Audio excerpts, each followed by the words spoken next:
avec vous, j'imagine, en présentiel, comme le veut l'expression désormais consacrée, mais de façon digitale.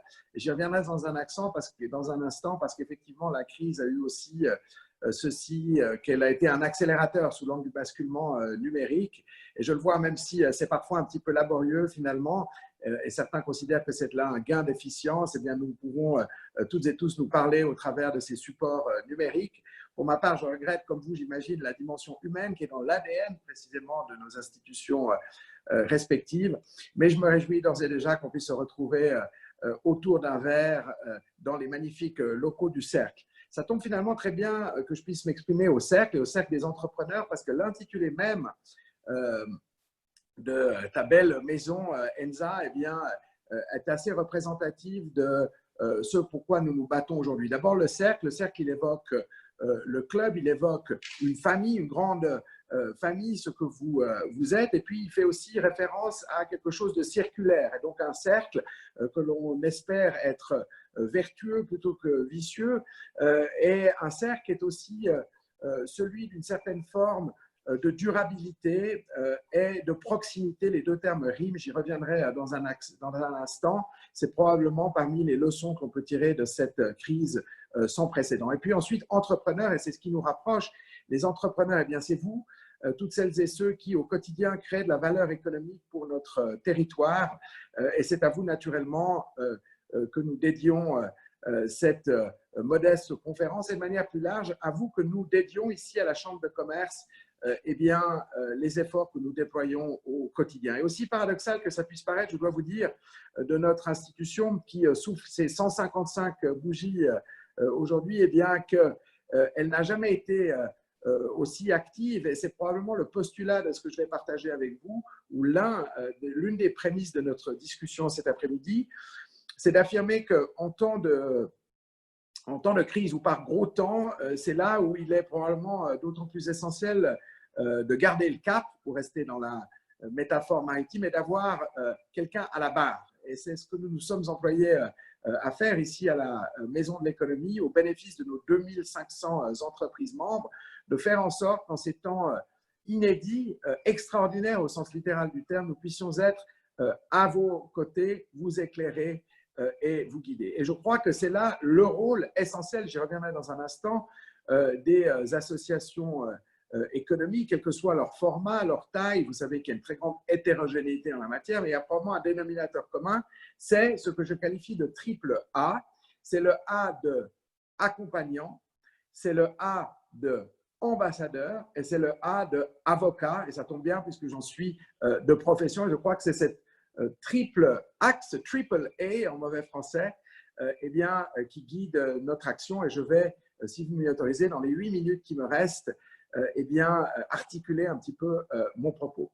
Je vous le disais, la Chambre de commerce de Genève, qui est une institution privée autonome, dont les finances, à l'instar d'autres institutions, a été aussi assez largement impactée par la crise sans précédent que nous traversons, et qui fait la une des journaux, y compris les journaux du jour. Vous l'avez vu, nous sommes ici confrontés à une crise qui n'a aucun équivalent de mémoire de statisticien, avec une contraction très vive du PIB qui se traduit là aussi par de la casse économique et sociale, naturellement, qui est à venir. Eh bien, tout ça a une incidence très directe sur les finances d'une institution comme la nôtre, comme vos maisons, je peux l'imaginer, parce que nous sommes aussi le baromètre de l'écosystème genevois, et une large partie de nos revenus sont tirés des activités d'exportation que nous accompagnons précisément. Et là, effectivement, lorsque la demande mondiale est anémique, eh bien, cela a un impact sur un tissu économique dont je dis souvent qu'il se nourrit d'un double paramètre. Son ouverture sur le monde, c'est les exportations qui sont à la base de notre prospérité, et puis l'innovation qui est aussi un paramètre clé. Mais la bonne nouvelle, et j'aurais aussi dû eh bien, brandir la une de l'AGFI du jour, c'est qu'il y a des pistes, et il y a des pistes pour orchestrer ce rebond, cette reprise, cette relance, 3 R qui vont structurer eh bien, l'action que les institutions économiques vont mener avec vous. Je vous le disais, paradoxalement, en ce temps de crise, je crois pouvoir affirmer ici que Je n'ai jamais autant bossé avec mes équipes, quand bien même une partie d'entre elles, je pense notamment à l'activité événementielle qui est aujourd'hui très largement ralentie, ont été basculées en chômage partiel sur nos 30 collaborateurs. Je vous rassure, ce n'est pas Google que je pilote, mais une modeste institution. Mais celles et ceux qui ont été à la barre, comme je disais, eh bien, on n'a jamais autant bossé parce que c'est précisément, comme je vous l'indiquais, en ces temps difficiles que probablement nous avons été le plus sollicités. Et donc, il a fallu être réactif, mais il a fallu aussi et surtout être proactif. Je vais vous livrer ici quelques exemples des activités que l'on a déclinées. Vous savez, peut-être la Chambre de commerce a pour vocation de défendre et promouvoir la communauté des affaires genevoises. Elle intervient à un double niveau. Le premier niveau, il est macroéconomique, c'est faire entendre la voix de l'économie dans le champ politique. Et à ce titre, naturellement, pendant la pandémie, et cela dure encore aujourd'hui, eh bien, nous sommes montés aux barricades, au front, c'est notre rôle d'avocat pour aller plaider la cause des entreprises dans les différents gremiums auxquels nous sommes associés, tant sur le plan cantonal que sur le plan fédéral, avec là des task force pilotées par nos ministres de l'économie genevois et au-delà fédéral, pour aller encore une fois défendre ce qu'est le quotidien des entrepreneurs. On l'a fait pour plaider la mise en œuvre respectivement la prolongation de la RHT, comme on dit techniquement. On l'a fait aussi s'agissant des APG et on l'a fait dans beaucoup de domaines aussi, les startups, les multinationales, toute cette diversité de l'écosystème genevois pour dire écoutez la voix de l'économie et trouvons concrètement et de façon pragmatique des mesures qui permettent de venir en aide à nos entrepreneurs qui en ont besoin. Alors encore une fois, je le fais avec la fibre libérale mais humaniste qui est la mienne, c'est-à-dire en essayant de viser des appuis très ciblés dans une démarche qui se veut pragmatique, non pas parce qu'il faille impérativement charger la barque. Vous vous souviendrez d'Uli Maurer qui disait de façon assez juste que toute dette est finalement un impôt déguisé à terme, mais au grand mot, les grands remèdes. Et donc, il a fallu là être particulièrement créatif pour, ensemble, dans un partenariat, cette union sacrée assez unique que l'on a pu forger à Genève et qui, je l'espère, perdurera, avec nos autorités politiques et avec d'autres institutions économiques, eh bien, dans cette union sacrée, encore une fois, trouver les réponses qui s'imposaient pour nos entrepreneurs. Ça, c'est la dimension macroéconomique de la Chambre de commerce. Mais la CCIG a aussi un angle plus microéconomique, c'est celui de la très large gamme de services que l'on réserve à la communauté de membres. Je vous disais, environ 2500 entreprises qui nous font confiance et pour qui on est précisément ce partenaire de confiance. Et là, on a été dans un rôle eh bien, d'accompagnant ou d'accompagnateur parce qu'on s'est employé à tout mettre sur pied pour faciliter leur quotidien. C'est ainsi que très en amont de la crise, on a créé naturellement une cellule dédiée parmi mes collaborateurs avec un numéro de téléphone qui leur était attribué, une adresse email aussi, de façon à ce que l'on puisse renseigner les entreprises qui étaient confrontées pour beaucoup, et heureusement d'ailleurs, pour la première fois de leur existence, à ce type de situation inédite et qui cherchaient à obtenir des réponses de façon très rapide. Et là, il fallait intervenir avec vélocité. Je vois un message de Magali auquel je me réjouis de répondre tout à l'heure. Magali qui a ça en commun avec moi que je devrais aussi pour aller rejoindre une commission du Grand Conseil vous quitter à 16h45 environ. Donc on a eu toute cette dimension, si vous voulez, de réponse aux interrogations de nos membres avec la mise sur pied d'un service dédié. Et puis ensuite, de quoi on a diligenté un certain nombre d'initiatives, d'opérations destinées à mieux leur répondre. Je vous en donne deux ici à titre d'exemple. On a mis sur pied avec les cliniques privées, mais aussi avec quelques spécialistes du monde de la santé et du travail et avec cette multinationale qui a le bon goût d'être basée à Genève, on les en remercie de la certification qu'est la SGS, tout un programme d'accompagnement des entreprises pour la reprise d'activité. L'initiative dite CADRE, c'est la cellule d'accompagnement au déconfinement à la reprise d'activité, avec une certification pour les entreprises qui passaient par un véritable processus d'accompagnement. On leur disait, voilà, vous avez un restaurant, respectivement un commerce, vous souhaitez pouvoir vous assurer que vous respectez les recommandations sanitaires, voilà comment on va pouvoir vous appuyer en termes logistiques. Ça, c'est une première initiative qu'on a mise sur pied. Une deuxième initiative que je cite ici, le temps est limité, donc je ne vais pas vous saouler avec tous les hauts faits d'armes de la CCIG, mais il me semble faire du lien parce que cette crise, avant d'être économique, elle est sanitaire. Et pour que l'économie fonctionne, il faut que la santé fonctionne et c'est assez bon de se le rappeler aujourd'hui. Et d'ailleurs, c'est d'autant plus bon que vous aurez peut-être vu que la Suisse, les rankings valent ce qu'ils veulent, mais la très scientifique revue Forbes a décrété de la Suisse qu'elle était le pays qui arrivait au numéro, en tête de liste, si vous voulez, des États pour la gestion de la crise et pour le COVID-19 safety, en termes de sécurité. Pourquoi? Précisément parce qu'elle juge, et on est toujours plus intelligent après, mais que les autorités, respectivement les partenaires économiques et sociaux, avaient traité la crise avec beaucoup de professionnalisme. C'est aussi mon analyse, même si naturellement, il y a toujours des améliorations à pouvoir y apporter, mais globalement, le bilan est positif. Eh bien, nous avons comme autre initiative mis sur pied dans cette logique de partenariat qui nous anime avec les HUG, avec les cliniques privées, mais aussi avec les PFL, une grande étude de sérologie du monde du travail de façon à déterminer quelle était la part de prévalence des anticorps chez celles et ceux qui, parmi les employés de différents secteurs d'activité, étaient confrontés au virus. Voilà deux, si vous voulez, exemples intervention de la Chambre. Et puis, la Chambre, parmi la gamme de services, c'est une centaine d'événements par année, dont certains de grande taille. C'est le cas de notre Assemblée générale qui doit statutairement se tenir durant le premier semestre. Et là, je vous disais de la crise qu'elle est un accélérateur en termes de basculement numérique. La CCIG a choisi de maintenir son Assemblée générale et peut-être que certains d'entre vous y ont pris part. Je vous remercie de votre confiance encore une fois. Eh bien, cette Assemblée s'est tenue de façon digitale et les votes ont été traités par le biais du processus dit de la blockchain qui permettait d'en assurer la sécurisation et la confidentialité. Blockchain dont Genève est l'une des places fortes. Le but était aussi de saisir l'occasion de cette tragédie, parce que cette crise, c'est une tragédie sous l'angle sanitaire d'abord et sous l'angle économique ensuite, eh bien, pour accélérer, encore une fois, un basculement numérique. Et nous l'avons fait, je crois, avec un certain succès, parce que l'Assemblée s'est correctement déroulée et qu'on n'a pas essuyé de revendications a posteriori s'agissant des objets qui avaient pu y être votés. Nous avons aussi saisi l'occasion de cette situation parfaitement sans précédent pour mettre sur pied un certain nombre d'outils dans l'accompagnement de nos membres et notamment une place de marché digitale, c'est l'app CCG que vous pouvez tous télécharger sur vos téléphones portables, qui vous donne accès à une communauté de membres dans laquelle peuvent s'échanger des biens et des services. C'est aussi une façon, à l'instar de ce qu'ont fait un certain nombre de commerçants qui ne pouvaient plus vendre physiquement, eh bien, d'avoir une stratégie omnicanale parce que nous sommes un acteur économique et qu'il s'agit de satisfaire aux besoins de nos membres.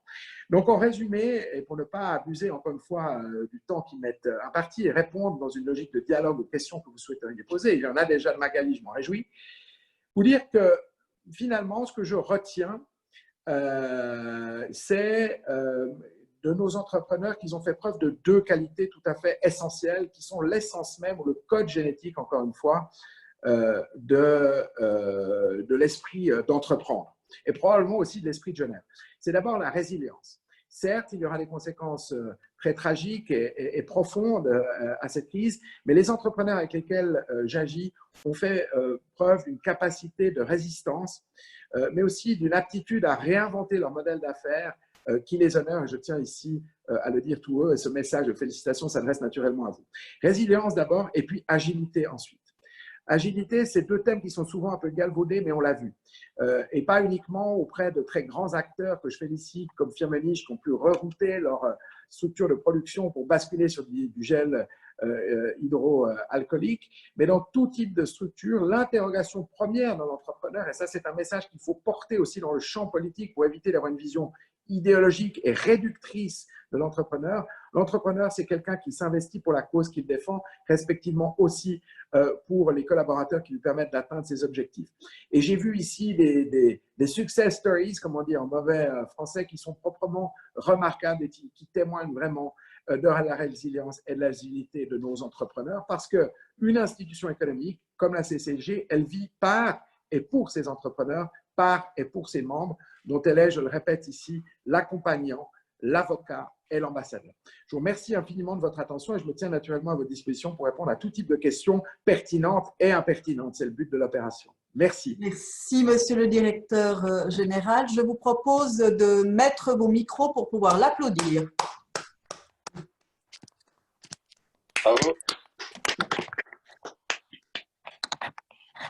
Je suis très honoré de vous de vos applaudissements. Et encore une fois, je vous laisse, Madame la Présidente Cerenza, le soin d'arbitrer le débat et je réponds volontiers à toutes les questions qui me seraient posées. Merci beaucoup et merci de cette passion qui nous fait du bien quand même à Genève. On était un peu KO debout quand même au début et puis toutes ces initiatives dont celle de la Chambre font du bien. Alors, au vu du temps qui nous est imparti, vous allez avoir la parole en 1 minute. Vous posez une question, vous faites une remarque, ce que vous souhaitez. On commence par les membres du cercle des dirigeants. Alors, Magali Orsini, qui a posé la première question écrite, tu veux peut-être la poser en vrai? Il faut ouvrir ton micro, Magali. Magali, ouvre ton micro. Vous m'entendez? Voilà. Super. Oui. Peut-être juste nous dire qui tu es, ce que tu Oui. fais. D'accord. Magali Orsini, j'ai une fiduciaire. Je voulais remercier Vincent pour son intervention et son activité, mais simplement, je suis un peu hors sujet quand je parle j'ai réagi au fait qu'il disait que toutes les dettes sont des impôts à terme, parce que je pense que les énormes dettes que les États ont contractées à l'occasion de cette crise sanitaire ont de fortes chances de ne jamais être remboursées. C'est ce que je pense, beaucoup d'économistes pensent. Et voilà, c'est un peu hors sujet, mais je vais quand même savoir ce qu'il en pense. Monsieur le directeur. Je vous remercie de vos propos et je vous rejoins très largement sans rentrer dans une dialectique politique. Je pense que simplement la réalité nous rattrapera avec une bonne partie effectivement des dettes contractées, tant par les États d'ailleurs que par un certain nombre d'entrepreneurs, eh bien malheureusement passeront par perte et profit. Mon propos n'était pas d'être provoquant ici, mais simplement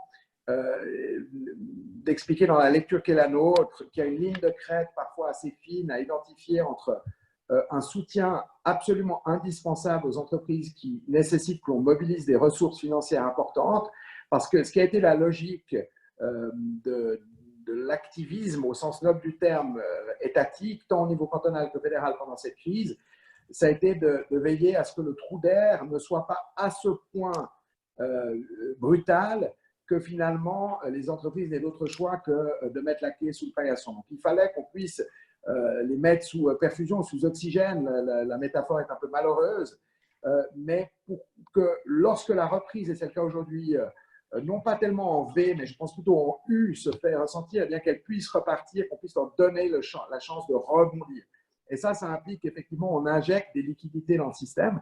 Vous avez vu que la Suisse, et c'est probablement la première fois dans l'histoire helvétique qu'on fait la une, pour de bonnes raisons, du Financial Times, qui naturellement est toujours très critique à l'endroit de la place financière helvétique parce que piloté par la perfide Albion britannique, eh bien, ils ont été obligés d'admettre que le système qu'on avait mis sur pied, que les banques avaient mis sur pied, vous savez, pour libérer des crédits, moyennant le respect d'un certain nombre de conditions, 10% du chiffre d'affaires maximal, etc., jusqu'à un demi-million, eh bien, que ce mécanisme avait fonctionné de façon extrêmement efficiente et avait été d'une vélocité, comme on dit dans le domaine, tout à fait hors norme.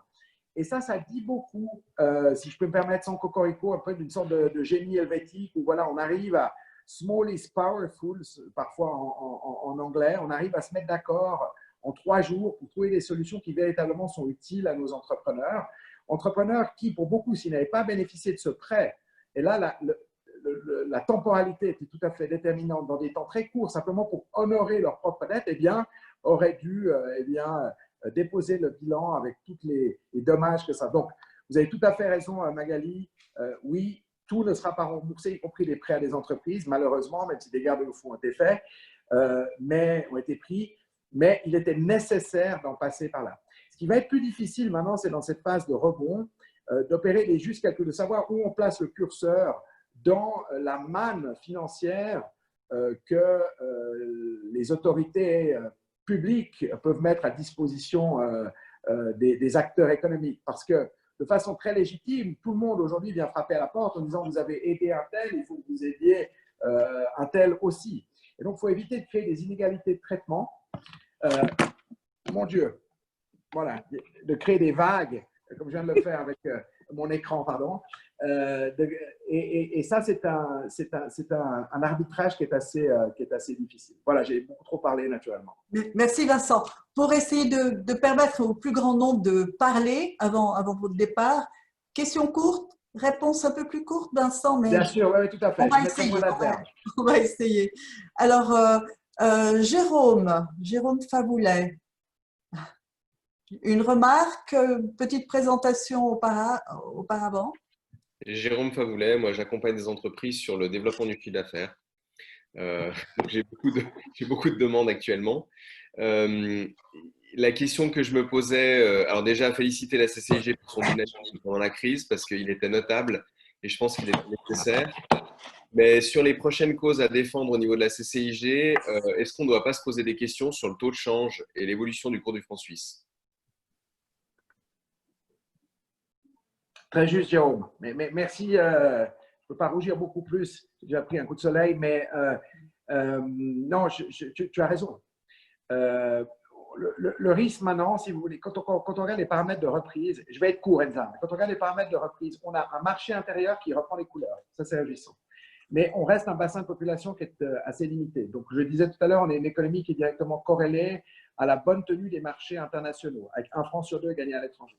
Aujourd'hui, on est péjoré parce que la demande extérieure, elle est encore relativement anémique. Elle repart un petit peu en Asie, mais on n'est pas sorti de l'ornière, même s'il y a un peu de lumière au bout du tunnel.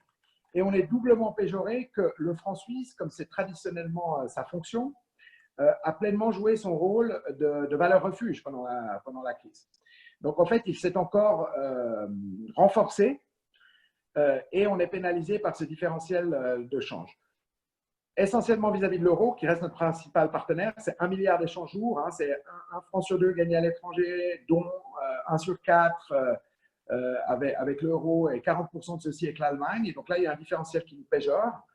Et puis, qui sait, maintenant je bascule dans une lecture plus microéconomique, si on pense au commerce de détail, par exemple, qui aujourd'hui, qui est très largement impacté par la crise, qu'il était avant, hein, du fait notamment des 100 km de frontières qu'on a avec notre grand voisin et de la pression du franc fort. Lundi prochain, on rouvre les frontières, ce qui veut aussi dire qu'un certain nombre de Genevois vont se précipiter chez nos voisins pour y faire leurs courses. Je ne porte pas de jugement de valeur ici, je dis simplement que c'est un constat. Et là, il est certain qu'un franc fort, trop fort, tu le disais Jérôme, nous péjore. Maintenant, comme tu le sais aussi bien que moi, les leviers sont limités. On est vraiment ici dans le registre de la politique monétaire, et la BNS le dirait bien mieux que moi, ils ont investi massivement, hein, si on regarde les flux pendant la période de crise pour essayer de maintenir le franc à des taux acceptables, mais 1,06, ce n'est pas le cas. Il faut rebasculer vers du 1,20. Donc, on ne peut que activer la politique monétaire et on doit espérer que les économies qui nous entourent peuvent reprendre des couleurs parce que c'est le seul gage pour rééquilibrer le franc. Mais oui, c'est une problématique majeure et la Chambre le dit, il répète souvent, mais on a peu, malheureusement, de bras de levier sur cette dimension. Merci beaucoup. Fabien Arevalo, dans la formation, est-ce que la crise en fait a pu favoriser peut-être une nouvelle approche de travail? Alors effectivement, nous on est une agence globale de relations clients. Dans la partie formation, vu qu'on a des clients qui sont plutôt des grosses PME, des grosses organisations, ils sont ouverts à la discussion, mais le blend, hein, comme on dit, c'est-à-dire le mix digital et présentiel, sera plutôt pour septembre. Car à part les formations diplômantes, les gens ne sont pas prêts encore à passer à du tout digital. Je pense qu'on se rend compte aussi que c'est beaucoup plus fatigant et usant que le présentiel. Et donc, voilà. Mais on a la chance d'avoir d'autres prestations où là, ça a bien démarré et donc on est content. Moi, j'ai une question pour Vincent. Bon, d'abord, une remarque, effectivement, moi j'ai beaucoup apprécié l'apport de l'ensemble des organisations. On s'est vraiment senti soutenu, que ce soit par l'organisation de séminaires, de voix, et j'englobe nos amis vaudois avec aussi. Hein. La CVCI a fait aussi des belles choses. Moi, je voulais savoir si la CCIG avait été beaucoup plus sollicitée, que ce soit par téléphone, par email ou d'autres canaux. Et est-ce que tu as remarqué que des canaux avaient été surreprésentés? C'est-à-dire que les gens sautent sur leur téléphone, ou est-ce que c'est les emails, ou bien est-ce que le rythme était finalement assez normal? Merci beaucoup de ces questions, Fabien, et de tes bons mots. Oui, je pense que je crois pouvoir dire, je n'ai pas mené disons, de statistiques chiffrées assez graves, mais je crois pouvoir dire que on a été plus sollicité que jamais. Ça rejoint un petit peu ce qui était mon postulat et ma conclusion, à savoir que c'est par gros temps qu'on a une pleine valeur ajoutée, parce que c'est là où les uns et les autres ont besoin, tu as employé le mot, d'être soutenus. S'agissant des canaux qui ont pu être utilisés, alors mon téléphone est à 2 doigts d'imploser, parce que, et c'est le but, hein, et je crois que le numéro a été, du fixe comme du portable a été très utilisé, mais c'est aussi valable pour les emails et tout autre type de moyens de communication. Je vous le disais, on a mis sur pied une cellule dédiée avec un email et un numéro qui était consacré. Et pendant le début de la crise, où vraiment on ouvrait un nouveau chapitre, et c'était une page blanche, parce que sans précédent, là on a été assailli de demandes de tout type. La difficulté étant, comme pour toute entreprise, ensuite de gérer ce qui est l'urgent et ce qui est l'important, ce qui n'est pas absolument ça, parce que la lecture qu'on en donne est toujours subjective et tout le monde considère que c'est urgent et important, à juste titre. Donc voilà, on a été sollicité par tous les biais. On est maintenant dans une société de multi-communication où tous les supports, je pense notamment aux réseaux sociaux sur lesquels on a été très actifs, sont utilisés. Rien ne remplacera jamais, à mes yeux, l'échange des visous humains, l'interaction, même si on voit, et je le constate ici, et je vous vois tous sur vos écrans, qu'on peut faire des petits miracles technologiques. Mais c'est vrai qu'on se réjouit. Et d'ailleurs, la maison de l'économie est toujours restée ouverte. Toujours. Et toujours quelqu'un ici, dans le respect des garanties sanitaires, notamment, on a pris tout un plan de protection pour nos employés, parce que ma première préoccupation, c'était de faire en sorte que tout le monde soit en sécurité. D'ailleurs, j'ai le plaisir de confirmer qu'il n'y a pas eu un seul cas de contamination ici à la Chambre, pas que je le sache. Donc, c'était open door, mais, et un certain nombre de gens sont venus nous voir. Et j'en reconnais ici à l'écran d'ailleurs. Et j'ai eu beaucoup de plaisir à les accueillir à 2 mètres de distance, mais pour un échange humain, parce que finalement, c'est ce qui caractérise toutes nos institutions. Merci beaucoup. Alors, Angèle Montanès, tu te poses la question évidemment des commerces de proximité. Là, tu es le directeur de celui qui peut prendre le pouls de l'économie en direct. Vas-y, Angèle, voilà. Écoutez, la question, merci pour la parole. La question, comme je l'ai posée, n'avez-vous vu pas un excès dû peut-être au Covid, ou peut-être ça a été l'opportunité de développer effectivement les entreprises avec la digitalisation. Enfin, moi, je l'ai noté, pas mal d'excès dans différentes variantes de ma profession et dans l'immobilier, où ça a développé des dérives dans le milieu de la digitalisation, où les gens se développent beaucoup plus et c'est ce que je me demande, est-ce que le fait qu'on a tout porté sur la digitalisation de nos professions, est-ce qu'on ne va pas en pâtir? Est-ce qu'il n'y a pas des commerces qui vont souffrir? Tout le monde n'est pas doué dans l'informatique et tout aussi bon commerçant qu'on pourrait être. Vous ne pensez pas que ça peut être un effet retort? Oui, oui. Je partage aussi votre analyse. Pour moi, la digitalisation, elle doit servir le fond. C'est comme le contenant et le contenu. Et donc, si vous avez un mauvais produit, tout digital que vous soyez, il n'aura que peu de succès. Maintenant, pour revenir au commerce de détail, dont je disais qu'il a été très largement impacté par la crise et qui connaissait, je parle ici de Genève, des temps compliqués. D'abord parce qu'effectivement, il y a cette problématique du franc fort qu'on évoquait. Ensuite, parce qu'il y a des difficultés en termes d'aménagement. Je ne vais pas rentrer sur le sujet hautement polémique, mais de l'accès au centre-ville et des différentes initiatives de paralysie qu'on peut observer actuellement. Et puis ensuite, troisième élément, parce qu'effectivement, certains n'avaient pas anticipé la digitalisation. Alors c'est là où je dis que la crise, ça a été ça a été un révélateur et un accélérateur. Et moi, je le vois de façon très claire. Vous aviez des commerces ici à Genève, et je ne leur jette pas la pierre, je le conçois tout à fait, qui ont toujours fonctionné, les anglo-saxons disent bricks and mortars, c'est-à-dire de façon avec un point de vente physique. Bon. Le jour où on a intime l'ordre de mettre d'éteindre la lumière, tirer la prise pendant quelques mois, c'est très compliqué. Si en revanche ceux-ci avaient anticipé, ce n'est pas un reproche, hein, mais avec des canaux de vente digitaux, ils pouvaient imaginer rebondir. Bon. Donc ceux qui en amont s'étaient préparés, ils sont parvenus et beaucoup ont tiré leur épingle du jeu et certains ont même davantage vendu parce qu'il y avait un effet de rareté de l'offre et la demande était importante. Et puis vous avez ceux pour qui la crise justement a été un facteur déclenchant et qui très rapidement ont mis sur pied une forme de rattrapage. Moi, j'ai deux bras gauche, je ne suis pas du tout un geek, hein, donc je ne vais pas me prononcer, mais je le vois par exemple pour notre chambre, on a pu, grâce au miracle de notre service informatique, assez vite mettre sur pied une plateforme d'échange, ce genre de choses. Donc, et maintenant, on va la conserver. On va la conserver. Donc, moi, j'y vois un bénéfice, pour autant, encore une fois, qui sert à produire des services de qualité, et en complément, c'est pour ça qu'on parle de phygital, physique et digital, de la vente directe avec un lieu consacré. Merci. Merci Vincent.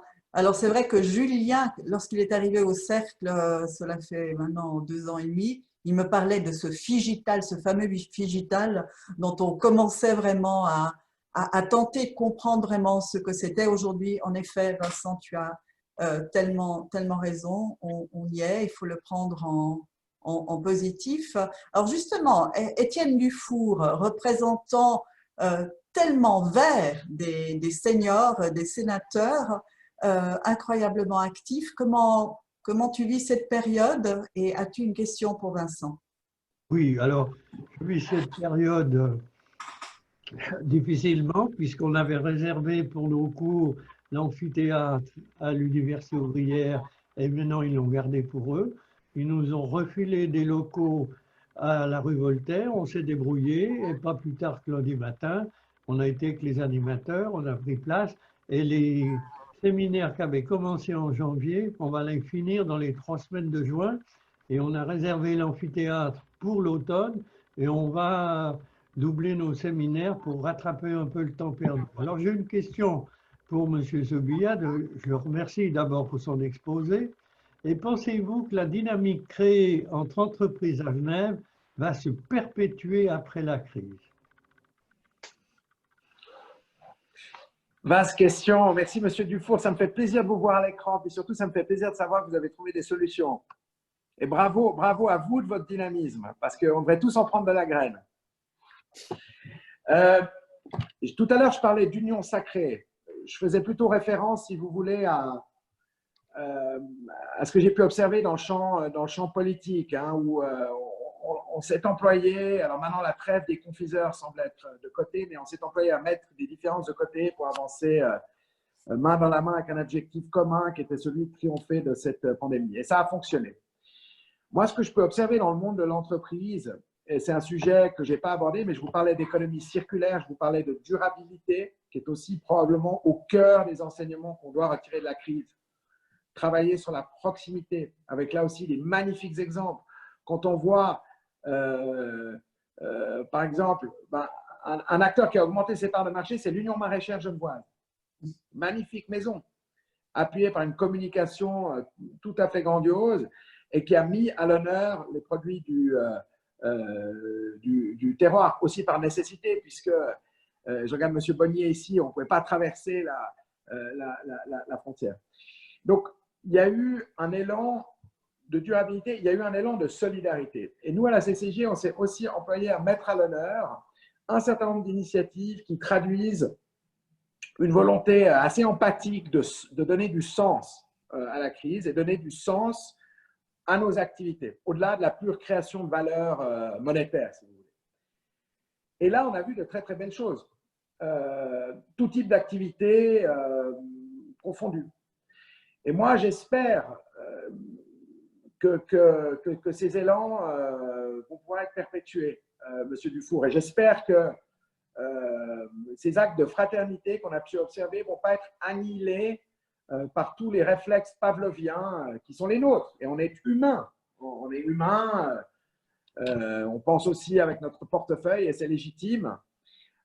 Donc, il faudrait dans un monde idéal, mais il n'y a qu'à focus, c'est plus simple à dire qu'à faire, mais qu'on arrive à conserver un marqueur, une signature de cette crise qui soit cette empathie en plus de la résilience et de l'agilité qui nous rendra plus forts à terme. Et c'est le vœu, j'espère qu'il n'est pas pieux, que je formule ici. Merci Vincent. Alors, cette région, elle vit ouverte, puisque Genève, je rappelle, a quelque chose comme 90% de ses frontières avec la France. Et on a André Bonnier qui, je ne sais pas s'il ne va pas nous demander un de ces jours asile, parce que c'est le plus genevois des Français désormais. André, comment ça se passe de l'autre côté et as-tu suivi bien sûr ce que notamment la Chambre de commerce a fait? Oui, alors merci Enza. Bonsoir Monsieur le Directeur, cher Vincent. Je dois vous dire que j'étais le 20 avril connecté à votre Assemblée Générale. Une belle réussite d'ailleurs, vous avez été parmi les premiers à oser le faire. Hein, donc, et ça s'est bien passé. Tout à l'heure, j'étais même prévu sur une séance sur un thème organisé par la Chambre. J'ai dû me désister au bénéfice de ce face-à-face, la preuve que vous organisez aussi régulièrement des activités par ce canal. Moi, ma question, naturellement, elle va concerner le champ plutôt de l'emploi. De ce côté-ci de la frontière, eh bien, on redoute des vagues éventuelles de licenciement. Alors, avez-vous, M. Subila, des remontées de terrain? Avez-vous pratiqué des sondages auprès de vos adhérents qui pourraient corroborer ou pas cette éventualité? Voilà, j'aimerais avoir un petit peu votre opinion, votre ressenti, même si je regarde régulièrement la presse, je vois que les experts ne sont pas toujours forcément d'accord ou bien changent d'avis. Quel est votre point de vue concernant la ressource humaine et notamment les frontaliers? D'abord, vous remercier de vos propos et dire que je souscris pleinement vous connaissez à la vision que rappelait Enza, à savoir celle du Grand Genève, d'une communauté d'intérêt qui souvent transcende des frontières politiques. Dire ici aussi merci à tous les frontaliers qui sont forces vives de la République, qui ont été très actifs et tous les soirs, à 9 h, on applaudissait les soignants. Parmi les soignants, il y a un grand nombre d'entre eux vivent de l'autre côté de la frontière, avec toutes les difficultés que la fermeture des frontières a pu générer. Alors, il y a aussi un tiers de Suisse, hein, mais de l'autre côté de la frontière. Mais enfin, voilà, on est dans une communauté de destin. Alors, oui, moi, je crains que les prédictions que vous évoquiez, et je parlais de casse sociale, ne se réalisent, malheureusement. Malheureusement. À nouveau, tout a été mis en œuvre avec les différentes mesures que la Chambre a plaidées, défendues et d'autres avec elle pour que ce trou d'air soit le plus circonscrit possible. Mais il est certain, par exemple, qu'avec la fin de la RHT, on se bat maintenant pour prolonger au-delà du mois de septembre. Vous avez des entreprises qui tout simplement n'auront plus les reins suffisamment solides n'ont pas la trésorerie pour payer les loyers, respectivement les charges sociales afférentes à leur marge, à leurs ressources humaines. Et donc, on va passer d'une situation de chômage partiel à du chômage de longue durée, ou de durée en tout cas. Alors, on n'a pas de statistiques aujourd'hui qui nous permettent d'en mesurer la marge. Je n'ai pas fait de présentation PowerPoint aujourd'hui parce que je voulais que ce soit un échange et qu'il ne soit pas statique. Mais j'aurais pu le faire, et dans les statistiques que j'aurais pu vous montrer ce schéma. Ça, c'est un schéma qui vient de la Chambre de commerce, en fait. Je le montre à l'écran. C'est les statistiques que nous menons, qui ont été reprises dans le journal du jour, et qui est l'indicateur avancé de l'économie genevoise, hein, qui anticipe l'évolution de l'économie genevoise de 3 à 6 mois. De mémoire de statisticien, il n'a jamais été aussi bas. Jamais. Et donc, il faut y voir là, effectivement, un signal préoccupant. Je ne dis pas que ça va être absolument la Bérésina, mais je dis que oui, on a des remontées d'informations comme quoi certains secteurs, notamment les secteurs liés aux exportations, je le disais, et à l'accueil, toutes les professions de l'accueil, les métiers de l'hôtellerie, dans une certaine mesure la restauration, qui ont été les premiers à rentrer dans la crise, qui seront certainement les derniers à en sortir avec des marqueurs aussi sanglants que l'annulation du salon de l'auto et d'autres manifestations, pour une économie qui se nourrit de son ouverture au monde, à terme, tout ça risque de générer effectivement des pertes. Donc, comptez sur nous pour être vigilants et surtout pour nous battre et des deux côtés de la frontière pour faire en sorte qu'on puisse maintenir l'emploi, parce que finalement, ce qui nous réunit ici, c'est de créer de la valeur, et la valeur ultime, c'est l'emploi. Voilà ce que je peux vous dire, mais pas de statistiques précises à ce stade. Oui, eh bien, merci infiniment. Merci à vous deux, merci à Vincent. J'ai vu Jean-François Pissetaz arriver. Si tu mets ton micro, on va pouvoir même t'entendre après avoir vu ta magnifique oreille pendant un moment. Tu arrives à mettre... Enza, si tu ne m'en tiens pas rigueur, et j'en suis désolé, je vais puisque j'ai une séance de Grand Conseil à 17h, je prendrai discrètement congé de vous après cette question avec mes excuses. D'accord, mais nous, on pourra continuer de papoter pour ceux qui… vous pouvez dire tout le mal que vous pensez de moi, c'est tout que j'ai dit. Mais ça, absolument, Vincent. Attends, Jean-François, est-ce que tu arrives à ouvrir ton micro? Regarde en bas, il y a un petit micro, tu cliques dessus. Julien, nous, on n'arrive pas à lui ouvrir le micro.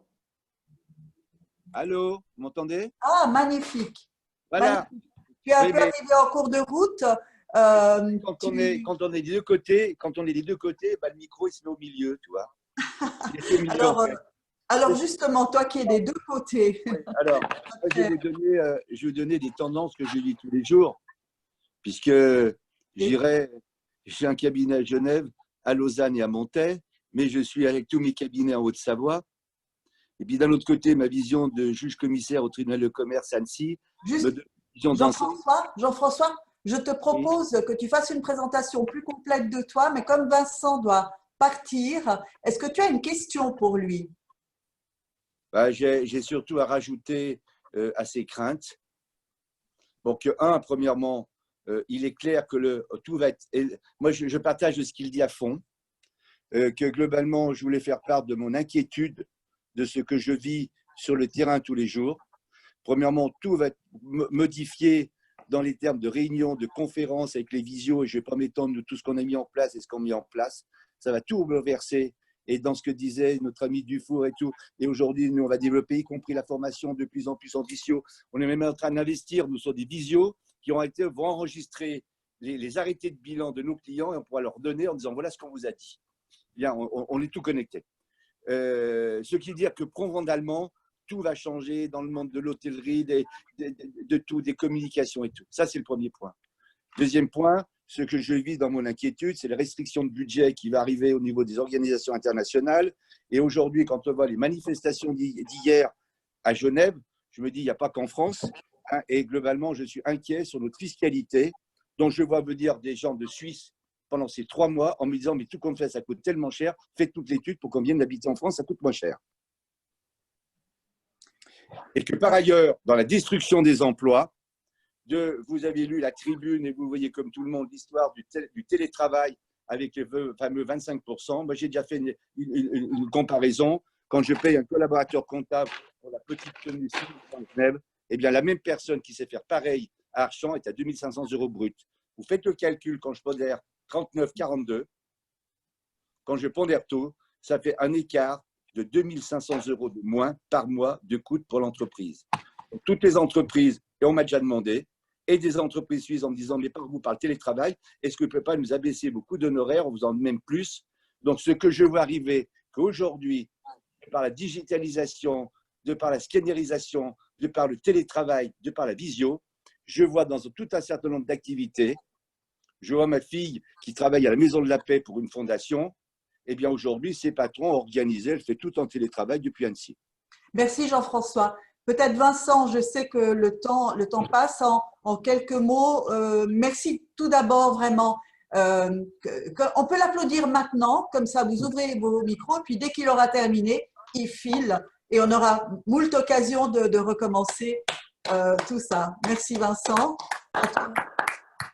Non, c'est moi qui vous applaudis, parce que c'est vous les entrepreneurs ici. Et je suis d'accord avec, je rejoins assez largement ce que disait Jean-François. Je pense qu'on a encore quelques longueurs d'avance en termes de fiscalité de ce côté de la frontière, heureusement, et vous pouvez compter sur moi pour me battre. Parce que très naturellement, la tendance qui va se dégager à l'issue de cette crise, et on le voit déjà dans le champ politique, c'est de dire allons chercher de l'argent là où il est, fiscalisons davantage ceux qui ont encore quelques pièces dans leur poche.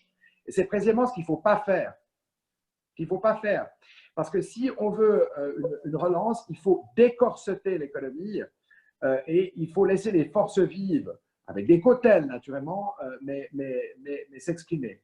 La réforme de la fiscalité des entreprises, la FFA, qui est entrée en vigueur en début d'année et qui nous positionne très favorablement ici à Genève et conserve l'attractivité de la Suisse sur la scène internationale en matière de fiscalité, évidemment qu'elle a été pensée et âprement débattue avant la crise, mais le fait qu'elle intervienne maintenant, ça va être une bouffée d'oxygène pour nos entrepreneurs. Elle permettra aussi de compenser le différentiel du franc fort qui est perçu effectivement et à juste titre comme une menace. Il va falloir s'attaquer aussi, mais là je vous parle davantage comme député, à la fiscalité des personnes physiques qui, dans certains de ces axes, et notamment pour ce qui est de l'impôt sur la fortune qui vient gréver à hauteur de 20% du travail, est une hérésie absolue. Et donc là, vous pouvez compter sur moi aussi et sur la Chambre pour nos battre. Donc oui, raison, poursuivons sur le chemin de l'entrepreneuriat, y compris en matière de fiscalité, pour éviter qu'on bascule dans la facilité qui dira il n'y a plus d'argent, allons le chercher chez ceux qui en ont encore un peu. C'est ceux qui en ont qui vont créer la richesse de demain. Comptez sur moi. Vincent, je suis d'accord avec toi. Simplement, ce que je me suis mal exprimé, ce que j'ai voulu dire, c'était par rapport à la fiscalité des particuliers, des chefs d'entreprise à certains patrimoines. Et demain, j'ai aucun problème à te monter ma déclaration si je la fais version française, version suisse. Je suis français, je suis devenu suisse, je ne suis pas prêt à vouloir repartir, je suis trop bien là. Mais les écarts, aujourd'hui, j'aurais intérêt à repartir en France, ça me coûterait moins cher en fiscalité personnelle. Justement, Jean-François, Vincent va aller nous défendre maintenant au Grand Conseil. Merci de penser aux entrepreneurs. À très vite, Vincent. Puis on peut rester pour papoter encore un petit moment. Merci mille fois. Et merci à toi, cher président Cenza. Merci à vous.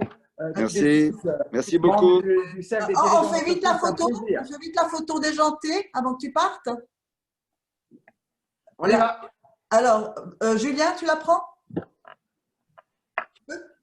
Alors, photo déjantée, c'est maintenant.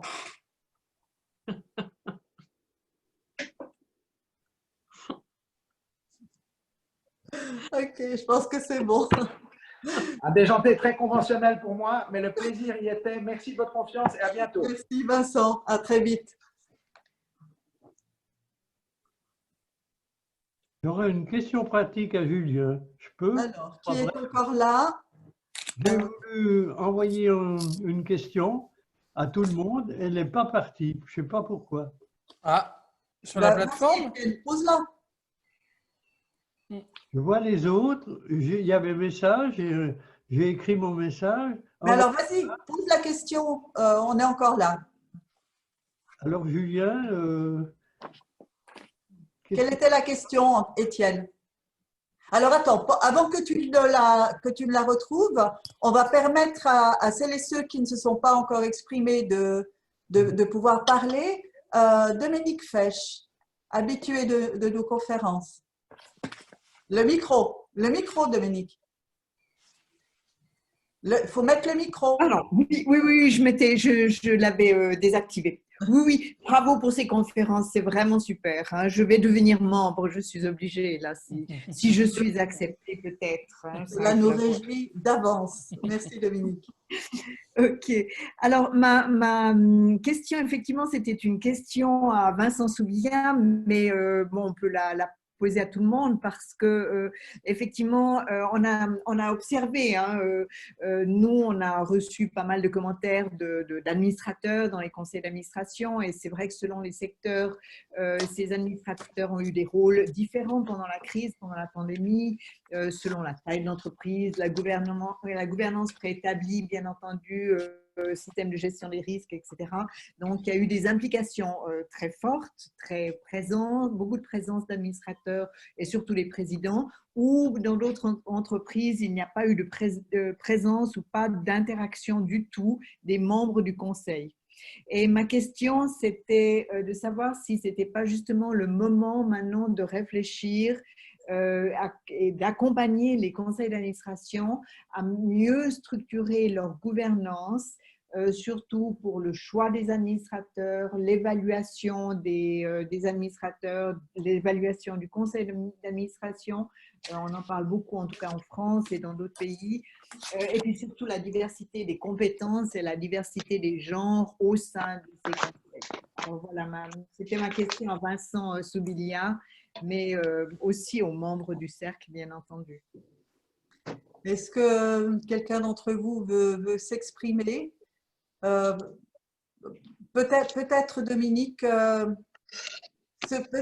la grosse différence peut-être entre la Suisse et la France, c'est justement encore cette possibilité de ne pas être trop réglementé et de laisser un peu de latitude et non pas trop souffrir de règlements trop rigides.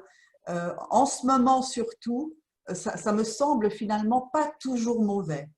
Alors, je crois que la compétence finit par émerger, me semble-t-il, tout le temps, hein, mais on est dans une discussion, hein, volontiers exprimez-vous. Alors, je crois, oui. Est-ce que je peux intervenir? Clémence.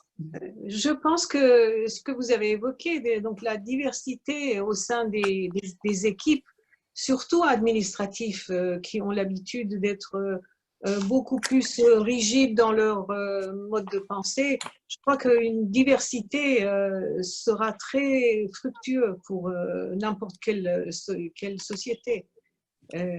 Ça, c'est tout à fait ça, surtout avec des compétences différentes.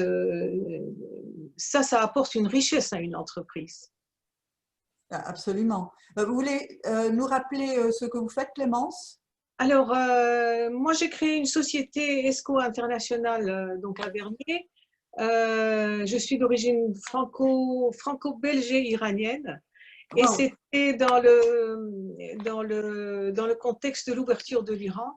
Et malheureusement, j'ai dû tout arrêter du fait des événements politiques que vous connaissez. Et puis là, je me dirige vers d'autres cieux. Je suis surtout dans le développement de projets vers les pays émergents. J'essaye hors Europe.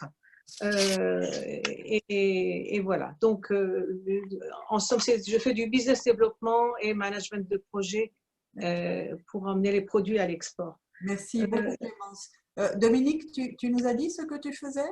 Non, effectivement, je ne me suis pas présentée, je m'en excuse par avance.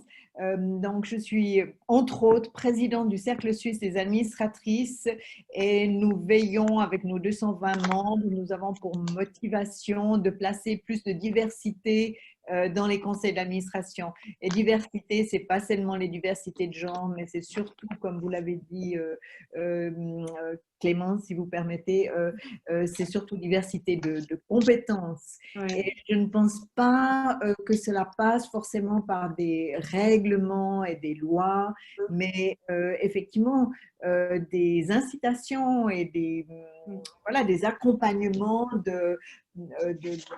aux entreprises, parce qu'on voit que les conseils d'administration sont en général des organes assez fermés, assez qui fonctionnent selon leurs propres règles et qui ne sont pas toujours aussi agiles et aussi réactifs et aussi innovants que ça. Merci beaucoup. Alors, Jean-François, tu es avec nous? Jean-François? Oui, je suis avec vous. Toi, avec justement, vous. qui pratiques beaucoup les conseils d'administration d'un côté et de l'autre, est-ce qu'en France, ça s'appelle aussi conseil d'administration? Non, c'est Oui, bien sûr, bien sûr. pareil. Oui, bien sûr, bien sûr, bien sûr. Quelles Là, sont, après toi, les il différences? faut que je fasse très court. Moi, je crois qu'on n'a pas le même mode d'éducation et de civisme en France qu'en Suisse.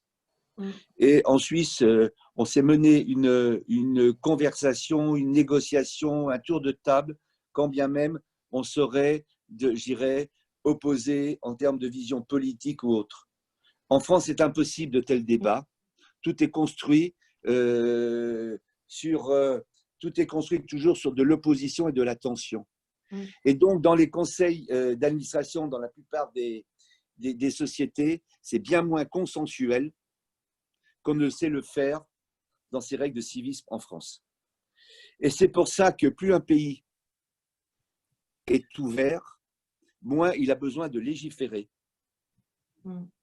Et plus un pays, j'irais, n'est pas très ouvert, plus il légifère. Ce qui veut dire que globalement, c'est parce qu'on ne respecte rien. Donc en Suisse, on n'a pas le besoin de dire aux gens d'écrire gros. Quand on gère dans une société, on sait que très bien, en cas de défaillance, c'est la vie au jour ou 30 jours. Dans le cas où je ne payerai pas mon ABS, je ne payerai pas ma TVA et la responsabilité des administrateurs. En France, on légifère, on essaye de dire des tas de choses, mais on permet de constituer une société avec un capital à 1 euro et que de toute façon, quoi qu'il en soit, on sait très bien qu'on ne risque pas grand-chose d'être poursuivi puisqu'on n'a pas les moyens de poursuivre en termes d'hommes, en termes de choses. Donc, on est dans « je légifère, je fais des grandes déclarations, mais après, derrière, je ne peux pas suivre ». Voilà pour moi la grande… Pour moi, un conseil d'administration, quand on dit quelque chose en Suisse, d'accord, ce que l'on dit, on le fait. Merci. Le conseil d'administration en France, c'est totalement différent. Il y a plus de vision et globalement, la collégialité est moins évidente et souvent, c'est plus des clans qui vont s'affronter par intérêt que par l'intérêt de l'entreprise quand on veut parler dans les sociétés beaucoup plus importantes. Voilà ma vision des choses. Oui. Merci Jean-François, c'est important. En fait, il y a un mot dans tout ça. Rodolphe l'a utilisé différemment dans son chat. Il a parlé de confiance. En fait, c'est ça, comment trouver ou retrouver cette confiance qui est en fait un moteur extraordinaire dans le monde des affaires. Il n'y a pas si longtemps encore en Valais, plutôt en Valais qu'à Genève d'ailleurs, on faisait un acte ensemble et on se serrait la main et c'était bon. Enfin, sans aller jusque-là, le mot confiance, je crois qu'on ne l'utilise pas assez. Rodolphe, c'était… vous voulez, je ne sais plus, vous exprimer? Je m'excuse de couper, mais je pense qu'il y a une région en France qui n'est pas la France. Mais au moins le taper dans la main, ça se respecte, c'est en Corse. Sinon, on n'a pas besoin de droit. C'est la poignée de main ou le revolver de l'autre côté, non? Non, mais tu vois ce que je veux dire. Tu n'as pas besoin de légiférer, là. Rodolphe, le micro. Rodolphe, micro.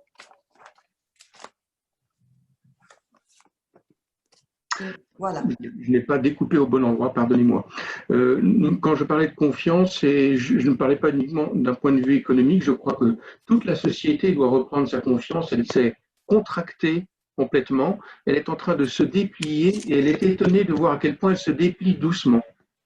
Et il n'y a pas que les acteurs économiques qui ont une action là-dedans. Je parlais aux politiques. Quand j'ai adressé un petit mot à M. Subilia, j'ai pensé qu'il avait une action auprès des politiques pour leur dire « faites tout ce que vous pouvez pour qu'on allège les circonstances actuelles dès que possible ». Par exemple, les gens n'osent plus serrer la main, les gens n'osent plus se rencontrer et ainsi de suite. Pourtant, Dieu sait que dans n'importe quel wagon CFF, ils se croisent 25 fois d'une manière bien pire qu'ailleurs. Mais on n'ose plus se parler. Ça, il faut arrêter ça. Et je pense qu'il faut aussi adresser le même message aux médias. Je n'ai pas de puissance sur les médias, nous non plus, vous non plus peut-être, je ne sais pas, mais c'est tout un dynamisme qui doit se recréer. Voilà simplement ce que je voulais dire. Mais tout à fait, Rodolphe. Vous voulez nous dire ce que vous faites?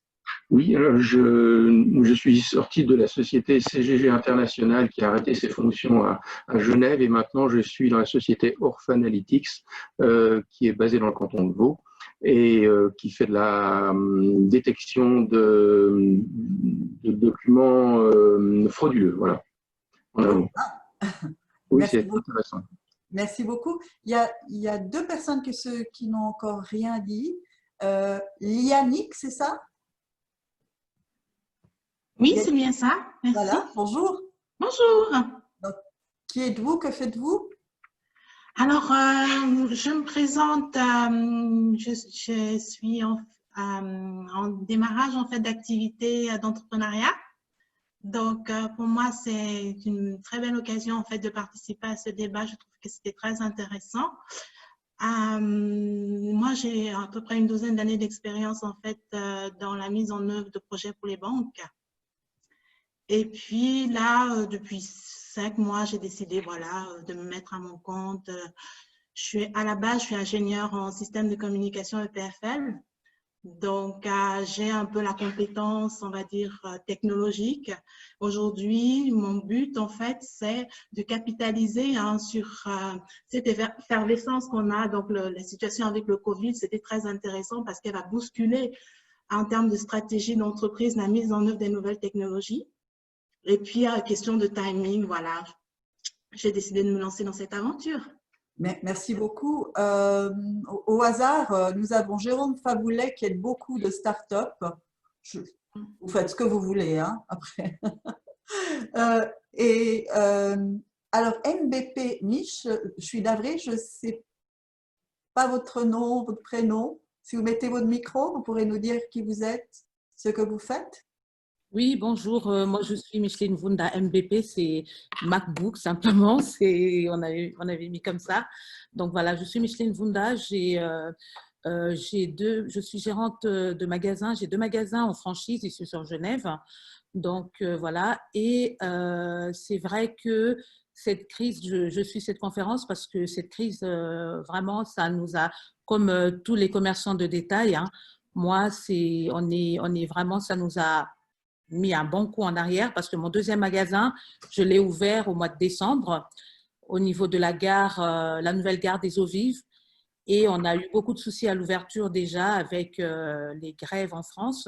Les trains, il n'y avait pas. Donc voilà, la galerie marchande n'a pas vraiment fonctionné. Et là, le Covid nous a encore mis un bon coup en arrière. Donc voilà, et c'est pour ça que j'ai voulu suivre cette conférence pour voir un peu quels sont les moyens, les associations pour voir quels sont les moyens pour rebooster mes magasins, quoi. Donc j'aurais une question justement à Monsieur Jérôme Favoulet parce que j'ai bien dit son nom, je crois. Ouais. Parfait. Ok. Parce qu'en fait, j'aimerais savoir si j'ai bien compris, vous aidez les entreprises à booster leur chiffre d'affaires, tout ça et autres. Moi, j'aimerais, en gros, hein, parce que je ne vous connais pas, donc j'ai juste compris c'était ça. J'aimerais savoir un peu qu'est-ce que vous pensez de cette situation d'après-Covid pour le commerce de détail, parce que je pense que beaucoup des clients aujourd'hui se sont tournés vers le digital et c'est ce qui va entraîner un peu la fermeture de beaucoup de commerces de détail. Donc moi, je suis ici à la gare, il y a il y a 2 ou 3 magasins qui n'ont pas réouvert. Donc, voilà, qu'est-ce que vous pensez un peu de cette situation et comment est-ce que vous pourrez nous aider d'une manière ou d'une autre, quoi, moi, par exemple? Alors, il y a différentes choses, hein. La première chose, c'est qu'à chaque fois, il y a des gens qui vont effectivement devoir fermer leurs portes et du coup, il y aura plus de clients pour les autres. Ouais. Le principe, c'est quand même une logique de tenir sur la distance et on est vraiment parti dans un marathon. Ce qui est sûr, c'est qu'il va y avoir un vrai changement au niveau de la politique des remises de fonds de commerce. Parce que le prix des arcades va chuter de manière considérable et il va y avoir énormément d'arcades de libre. Aujourd'hui, on a une vraie problématique sur les loyers commerciaux parce qu'ils sont beaucoup trop élevés par rapport au niveau du marché. Sauf que la plupart de ces arcades appartiennent à des très grandes sociétés et souvent à des fonds de pension qui, s'ils revoyaient la valeur du loyer, seraient obligés de revoir la valeur bilancielle, donc de demander des contreparties, notamment à tous les assurés pour les caisses de pension, ce qu'ils ne veulent pas pour l'instant faire, de peur de perdre leurs clients. Donc, il y a une vraie problématique sur les loyers. Il y a eu des mesures du Conseil d'État. Moi, j'ai pas mal de clients aussi dans le commerce où les résultats sont très variables. Si votre loueur était une grande structure, vous aviez des chances d'avoir une exonération de loyer totale ou partielle. Si c'était des clients privés, bah, c'était tant pis pour vous. Et je pense qu'il y a beaucoup de commerces qui vont se retrouver dans des situations difficiles. Les crédits octroyés par les banques avec la Confédération vont leur permettre de tenir encore quelques mois. Toute la question, c'est comment on va faire pour rafraîchir les stocks sur les prochaines saisons. Une fois qu'on a liquidé ce qu'on a dans le magasin, comment on fait pour réinvestir? Et là, il va y avoir des vraies problématiques. Donc aujourd'hui, effectivement, il y a un vrai développement du digital. Donc ça veut dire que les commerces doivent être présents sur le digital et ça fait de nombreuses années qu'Enza le dit, qu'ils doivent développer justement cette partie-là et à juste titre. Donc nous, on accompagne pas mal de gens sur justement comment apprivoiser le digital, comment aussi garder les bonnes pratiques entre guillemets du Covid, c'est-à-dire la possibilité de commander en ligne et de passer juste récupérer sa commande de manière express, voire développer des systèmes de livraison. Aujourd'hui, les gens veulent pouvoir commander, même dans le commerce de proximité, à n'importe quelle heure du jour ou de la nuit. Par contre, ils sont quand même demandeurs de présentiel ou de relations personnelles sur le premier contact. Donc, ils vont venir vous voir une fois, ils vont peut-être choisir un article chez vous, et s'ils ont besoin de le réassortir, bah, ça sera uniquement sous forme de commande. Donc, il y a vraiment ces principes-là qui sont en train de se mettre en œuvre. Il ne faut pas hésiter à faire appel à tous les acteurs. Il y a quand même au niveau du canton un spécialiste du commerce, qui est M. Jacques Folly, qui est le délégué au commerce pour le canton de Genève. Donc, il ne faut pas hésiter à solliciter ces acteurs-là.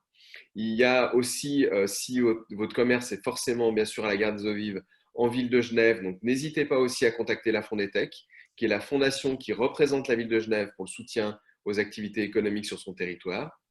Il y a différents acteurs. Il faut vraiment là regarder autour de vous toutes les aides possibles et disponibles. Ça, c'est particulièrement important.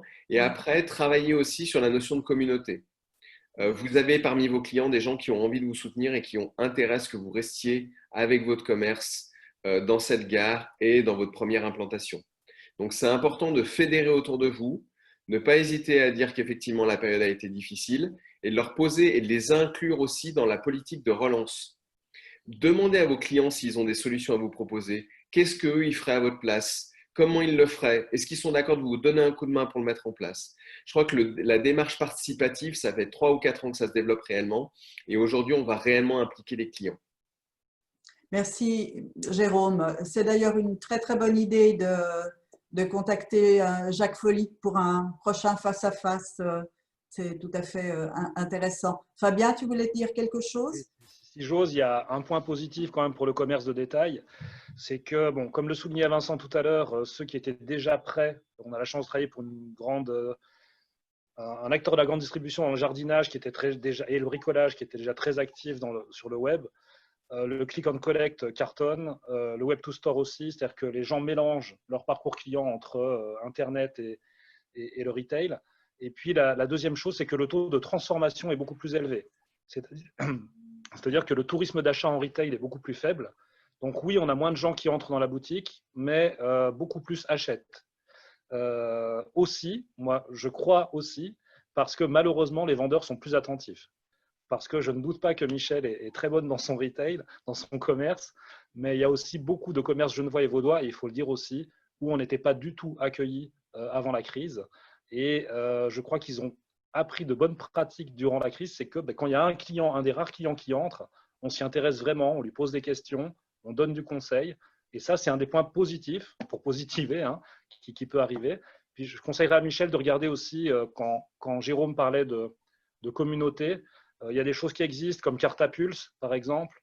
Hein, ce sont eux, puisque le sujet du soir, c'est la CCIG, ce sont eux qui font les cartes, aussi où je soutiens, tu profites, et qui aident le commerce local, justement, et qui est en grande discussion en ce moment avec Coca, qui avait lancé une grande opération récemment, mais qui s'est clôturée, mais qui va se poursuivre bientôt.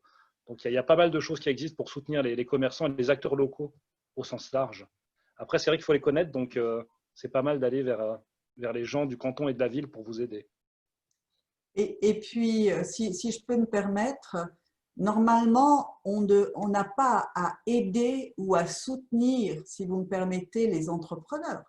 On est entrepreneur, on regarde ce que les autres font et on ne fait surtout pas la même chose. On a une idée d'avance, on se bat pour mettre, nos projets, nos rêves en action, en fonction. Ce qui est clair, c'est que dans cette crise va simplement accélérer ceux qui avaient déjà un pied dans la tombe, hein, si vous me permettez. Et pour parapher ce que Jérôme disait, ma foi, ça en favorisera d'autres. Pendant la crise, il y a des gens qui se sont remis en question et voilà, et ça fonctionne, hein, il y a toujours une idée. Faut pas s'attendre, et c'est ce que le commerce a fait peut-être trop longtemps, c'est simplement attendre que les choses reviennent comme avant. Et on le dit depuis longtemps au comité du cercle, hein, Jérôme, on le dit depuis longtemps, l'Internet est là depuis 15 ans. Et ceux qui sont allés différemment faire du commerce, aujourd'hui, ils vont amplifier. Il faut plus, les paramètres ont déjà explosé et là, ils vont simplement encore plus exploser. Mais bon, personne n'a la science infuse, hein, c'est aussi ce qu'il faut se dire. Et merci d'être là parce que ce que chacun peut apporter à l'autre en termes de réflexion est tout à fait formidable. Par contre, on va devoir se laisser, je vais vous dire pourquoi, parce qu'il y a des choses de la vie extrêmement importantes et aujourd'hui, c'est l'anniversaire d'une petite Susan. Voilà, ma fille Voilà, a qui a 7 10 ans ans. aujourd'hui. Donc, Julien 7. doit aller mettre sa casquette de cuisinier gâteau. Exactement. Tu fais un gros bisou pour nous. Ouais, ça marche. Autrement, on peut se retrouver le prochain event CDE, Zoom CDE, hein, c'est pas encore en présentiel, c'est lundi et on va parler d'infodémie. Est-ce que trop d'infos tue l'info? Peut-être ça vous parle un petit peu. Dans toute cette crise, on a eu, je dirais, une presse extrêmement traditionnelle qui n'a pas osé écrire un mot de plus que ce qu'on lui disait d'écrire. Peut-être qu'il fallait qu'elle soit ainsi. Puis de l'autre côté, on a eu des gens absolument pas dans la conformité qui continuent de chercher est-ce que c'est vrai, est-ce que c'est faux, pourquoi on nous dit ça, et c'est vraiment deux états d'esprit quand même différents. Peut-être que les deux peuvent nous apporter en plus. On le saura lundi avec d'un côté Pierre Rucci, qui est quand même le directeur du Club suisse de la presse, ancien rédacteur en chef de la Tribune de Genève, et de l'autre côté, alors un déroutant Slobodan Despot, qui est éditeur, écrivain, sans doute que vous connaissez, remue, ménage, je ne sais pas comment il faudrait dire ça, enfin, il nous remue les méninges. Il a créé l'antipresse justement pour dire autre chose. C'est à 18 h lundi, je me réjouis de vous recevoir ici. Un joyeux anniversaire à Susan. Merci d'avoir été là. Et puis, Julien, reste encore peut-être une seconde. Autrement, à très très vite. Merci. Merci. Au revoir. Au revoir. À bientôt, au revoir. À bientôt. Bye bye.